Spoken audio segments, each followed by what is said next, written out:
ನಾನು ಮೊದಲನೇ ಬಾರಿಗೆ 13ರಲ್ಲಿ ಶಾಸಕರಾದ ಮೇಲೆ ನನಗೆ ಮಾಗಡಿ ರಸ್ತೆದು ಒಬ್ರು ನನ್ನ ಆತ್ಮೀಯರು ಒಂದು ಸಲಹೆ ಕೊಟ್ಟರು.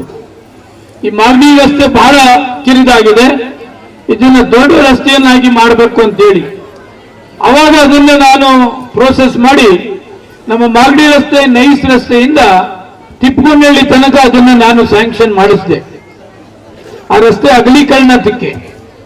ತದನಂತರ ಎಂ ರೇವಣ್ಣವರು ಫೋನ್ ಮಾಡಿದ್ರು, ಇಲ್ಲ ಸೋಮಶೇಖರ್, ಅದು ಮಾಗಡಿ ಗಂಟ ನಾವು ಎಕ್ಸ್ಟೆಂಡ್ ಮಾಡಬೇಕು, ಅದರಿಂದ ಬರೀ ತಿಪ್ಪಗೊಂಡಳ್ಳಿ ಮಾತ್ರ ಆಗಲ್ಲ, ಮಾಗಡಿ ಗಂಟನೂ ಎಕ್ಸ್ಟೆಂಡ್ ಮಾಡಬೇಕು ಅಂತಕ್ಕಂಥದ್ದು. ತದನಂತರ ಡಿ.ಕೆ. ಸುರೇಶ್ ಅವರು MP ಅವರು ಇದ್ರು, ಮಾಗಡಿ ಗಂಟ ಆಗೋದಿಲ್ಲ ಸೋಮಶೇಖರ್ ಅವರೇ, ನಾವು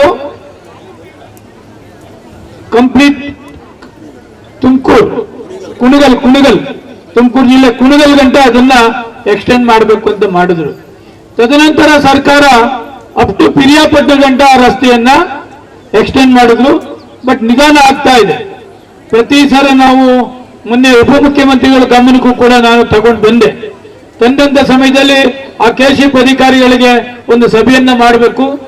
ಯಾಕೆ ಡಿಲೇ ಆಗ್ತಾ ಇದೆ, ಟ್ರಾಫಿಕ್ ಜಾಸ್ತಿ ಆಗ್ತಿದೆ, ತೊಂದರೆ ಆಗ್ತಿದೆ, ಕಂಪ್ಲೀಟ್ ಮಾಡ್ತಾ ಇಲ್ಲ, 7 ವರ್ಷ ಆದ್ರೂ ಅಂತಕ್ಕಂಥದ್ದನ್ನ ಅವ್ರ ಗಮನಕ್ಕೆ ತಂದಾದ್ಮೇಲೆ ಅವರು ಅದನ್ನ ಸಾರ್ಟ್ ಔಟ್ ಮಾಡ್ತೀನಿ ಅಂತಕ್ಕಂಥದ್ದನ್ನ ಸದ್ಯದಲ್ಲೇ KCF ಅಧಿಕಾರಿಗಳ ಜೊತೆಯಲ್ಲಿ ಸಭೆಯನ್ನು ಕೂಡ ಮಾಡ್ತೀವಿ ಅಂತಕ್ಕಂಥದ್ದನ್ನು ಹೇಳಿದ್ದಾರೆ. ಈಗ ನಾನು ಅಲ್ಲಿ ತಾವರೆಕೆರೆ ಗಂಟ ಮೆಟ್ರೋ ಮಾಡಬೇಕು ಅಂತಕ್ಕಂಥದ್ದನ್ನು ಕೂಡ ಸರ್ಕಾರದ ಗಮನಕ್ಕೆ ಕೂಡ ತಂದಿದ್ದೆ. ಅವಾಗ ಏನಾಯ್ತು, ಮಾಗಡಿ ರಸ್ತೆಯಿಂದ ಮೈಸೂರು ರಸ್ತೆಗೆ 9.5 ಕಿಲೋಮೀಟರ್ PRR ರೋಡ್ ಹೋಗ್ತಕ್ಕಂಥದ್ದು, ಸುಮಾರು 100 ಅಡಿ ಮೇಲೆ ರಸ್ತೆ ಹೋಗ್ತಕ್ಕಂಥದ್ದು ಕೂಡ ಅಲ್ಲಿ ಗಂಟ ಸೀಗೆಹಳ್ಳಿ ಗಂಟ ಅದನ್ನ ಮೆಟ್ರೋನ ಮಾಡಿಸ್ತು.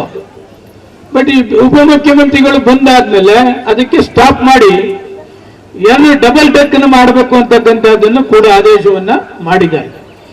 ಎಲ್ಲಿ ಮಾಗಡಿ ರಸ್ತೆ, ಮಾಗಡಿ ಸ್ಟಾರ್ಟ್ ಆಗ್ತದೆ ಸ್ಲಮ್ ಕ್ಲಿಯರೆನ್ಸ್ ಬೋರ್ಡ್ ಬೆಗರ್ ಕಾಲೋನಿಯಿಂದ ಅಪ್ ಟು ಸೀಗೆಹಳ್ಳಿ ಗಂಟ ಡಬಲ್ ಡೆಕ್ ಮೆಟ್ರೋ ಮತ್ತೆ ಬಸ್ಸು ಓಡಾಡ್ತಕ್ಕಂಥದ್ದಕ್ಕೆ ಎರಡೂ ಕೂಡ ಸ್ಯಾಂಕ್ಷನ್ ಆಗಿದೆ. ಈಗ ನಾನು ಸೀಗೆಹಳ್ಳಿಯಿಂದ ಅಪ್ ಟು ತಾವರೆಕೆರೆ ಮಾಡಬೇಕು ಅಂತಕ್ಕಂಥದ್ದನ್ನು ಕೂಡ ಮುಖ್ಯಮಂತ್ರಿಗಳ ಕೈಲಿ ಉಪಮುಖ್ಯಮಂತ್ರಿಗಳ ಕೈಲಿ ಅದು ಆದೇಶ ಕೂಡ ಮಾಡಿದ್ದೇನೆ. ಕೇಂದ್ರ ಸರ್ಕಾರನೂ ಕೂಡ ಅದು ಅಪ್ರೂವ್ ಮಾಡಿದ್ರೆ ಅಲ್ಲಿ ಗಂಟ ಆಗ್ತದೆ. ಅದಕ್ಕೆ ಮೊನ್ನೆ ಉಪಮುಖ್ಯಮಂತ್ರಿಗಳು ನಮ್ಮ ಮಾಗಡಿ ಬಾಲಕೃಷ್ಣ ಬರೀ ತಾವರೆಕೆರೆ ಗಂಟ ಯಾಕೆ ಮಾಡ್ತೀರಿ, ಅಪ್ ಟು ನಮಗೆ ಮಾಗಡಿ ಗಂಟ ಮೆಟ್ರೋ ಮಾಡಬೇಕು ಅಂತಕ್ಕಂಥದ್ದು ಅವರ ಇಚ್ಛೆ.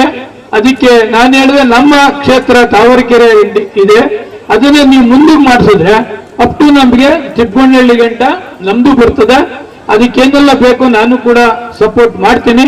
ಮುಂದಕ್ಕೆ ತಾವು ಮಾಗಡಿ ಗಂಟ ಅದನ್ನ ಮಾಡಬಹುದು ಅಂತಕ್ಕಂಥದ್ದು. ಎರಡನೇದು, ಮನೆ ಮನೆಗೆ ಕುಡಿಯುವ ನೀರಿನ ಜಲಜೀವನ್ ಮಿಷನ್ ಮಾಡಬೇಕು ಅಂತಕ್ಕಂಥದ್ದು. ನಮ್ಮ ಕ್ಷೇತ್ರದಲ್ಲಿ ಶೋಭಾ ಕರಂದಾಲಿ ಅವರು ಇದ್ದಂತ ಸಂದರ್ಭದಲ್ಲಿ ಮಂಚಿನಬೆಲೆಯಿಂದ ಕುಂಬಳಗೋಡು ಮತ್ತೆ 21 ಹಳ್ಳಿಗೆ ಮಾತ್ರ ಕುಡಿಯುವ ನೀರಿನ ಯೋಜನೆಯನ್ನ ಮಾಡಬೇಕು ಅಂತ ಹೇಳಿ ಅವರು ಈ ಭಾಗದ ಶಾಸಕಿಯಾದಂತ ಸಂದರ್ಭದಲ್ಲಿ ಅದನ್ನ ಏರ್ಪಾಡು ಮಾಡಿದ್ರು. ಅದೇ ತದನಂತರ ಅದಕ್ಕೆ ಬರೀ 21 ಹಳ್ಳಿಗೆ ಮಾತ್ರ ಆಗೋದಿಲ್ಲ, ನಮ್ಮ ಕ್ಷೇತ್ರದಲ್ಲಿ ಬರ್ತಕ್ಕಂಥ ಎಲ್ಲ ಹಳ್ಳಿಗೂ ಕೂಡ ಕುಡಿಯುವ ನೀರಿನ ಮನೆ ಮನೆಗೆ ನಲ್ಲಿ ಮುಖಾಂತರ ನೀರನ್ನ ಕೊಡಬೇಕು ಅಂತಕ್ಕಂಥದ್ದನ್ನ ಯೋಚನೆಯನ್ನ ಮಾಡಿ ಕೇಂದ್ರ ಸರ್ಕಾರ ಮತ್ತೆ ರಾಜ್ಯ ಸರ್ಕಾರ ಈಗ 17 ಪಂಚಾಯತಿಗೂ ಕೂಡ ಜಲಜೀವನ್ ಕೊಡ್ತಕ್ಕಂಥದ್ದಕ್ಕೆ ಆಗ್ತಾ ಇದೆ. ಆದ್ರೆ ಅದು ಸರಿಯಾದ ರೀತಿಯಲ್ಲಿ ಸಾಕ್ತಾ ಇಲ್ಲ, ಬಹಳಷ್ಟು ತೊಂದರೆ ಆಗ್ತಿದೆ. ರೋಡ್ ಪೈಪನ್ನು ಹಾಕ್ತಕ್ಕಂಥದಕ್ಕೆ ರೋಡನ್ನು ಮುಚ್ತಾ ಇಲ್ಲ, ಆಕ್ಸಿಡೆಂಟ್ಗಳು ಆಗ್ತಾ ಇದೆ. ಸೈಕಲ್ ಹೋಗ್ತಕ್ಕಂಥವ್ರಿಗೆ, ಸ್ಕೂಟರ್ ಹೋಗ್ತಕ್ಕಂಥವ್ರಿಗೆ ಬಹಳ ತೊಂದರೆ ಆಗ್ತಿದೆ. ಇದನ್ನ ಸರಿಪಡಿಸಬೇಕು ಅಂತಕ್ಕಂಥದ್ದನ್ನು ಕೂಡ ಅನೇಕ ಸಭೆಗಳನ್ನು ಕೂಡ ಮಾಡಿದ್ದೇವೆ. ಅದರಿಂದ ಸಂಬಂಧಪಟ್ಟಂತ ಜೊತೆಯಲ್ಲಿ ಸದ್ಯದಲ್ಲೇ ಮೀಟಿಂಗ್ ನ ಮಾಡಿ ಎಲ್ಲ ಪಂಚಾಯತಿಗಳಲ್ಲೂ ಕೂಡ ಅದನ್ನ ಸೆಟ್ರೇಟ್ ಮಾಡಿ ಕುಡಿಯುವ ನೀರಿನ ವ್ಯವಸ್ಥೆಯನ್ನ ಮಾಡ್ತಕ್ಕಂಥದಕ್ಕೆ ಚಾಲನೆಯನ್ನ ಮಾಡ್ತೇವೆ. ಕನಕಪುರ ಸೈಡ್ ಇಂದ ಕೋಡಳ್ಳಿಯಿಂದ ನೀರನ್ನ ಕತ್ತರ್ತಕ್ಕಂಥದಕ್ಕೆ ಮೊನ್ನೆ ಲಾಸ್ಟ್ ವೀಕು ಸನ್ಮಾನ್ಯ ಉಪಮುಖ್ಯಮಂತ್ರಿಗಳು ಒಂದು ಸಭೆಯನ್ನ ಕೂಡ ಮಾಡಿದ್ದಾರೆ. ಬೆಂಗಳೂರಿನ ಎಲ್ಲ 91 ಗ್ರಾಮ ಪಂಚಾಯತಿಗಳು ಏನ್ ಬರ್ತವೆ ಅದೆಲ್ಲದಕ್ಕೂ ಕೂಡ ಕಾವೇರಿ ನೀರನ್ನು ಕೊಡಬೇಕು ಅಂತಕ್ಕಂಥದ್ದನ್ನ ಕೂಡ ಸಭೆಯನ್ನು ಕೂಡ ಮಾಡಿದ್ದಾರೆ.